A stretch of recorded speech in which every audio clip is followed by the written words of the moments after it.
Dear students, we will see the next practical, that is practical number 7, assembly and dismantling of cooling towers. Practical significance is various applications like thermal power plants, sugar factories, air conditioning plants, etc. use cooling towers. Efficient operation of cooling tower improves efficiency of entire plant. Relevant program outcomes POs are PO2 discipline knowledge. Apply mechanical engineering knowledge to solve the broad-based mechanical engineering related problems. PO3 experiments and practices. Plan to perform experiments and practices to use the results to solve broad-based mechanical engineering related problems. PO6 environment and sustainability. Apply mechanical engineering solutions also for sustainable development practices in societal and environmental context. Relevant course outcomes. Use relevant steam condensers. Practical outcome. Assembly and dismantling of cooling tower. Minimum theoretical background. For condensing steam in different applications, continuous supply of cold water is required. If this water source is not available nearby in abundant manner, recirculation of water is necessary. This is possible using cooling towers. In cooling towers, condenser cooling water is cooled again. Principle of evaporative cooling is used during this process. Atmospheric air is used for cooling the condensate cooling water. Depending on way of cooling, they are classified as natural draught and forced draught cooling towers. Here we have the setup of forced draught cooling tower. In this diagram we can see atmospheric air is forced by a fan. It goes in the cooling tower and it is given out from upper side. The water is sprinkled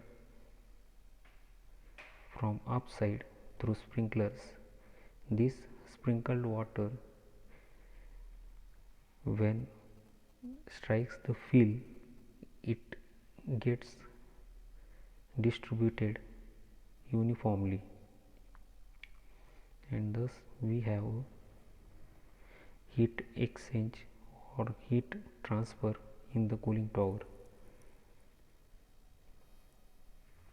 Next is the induced draught cooling tower.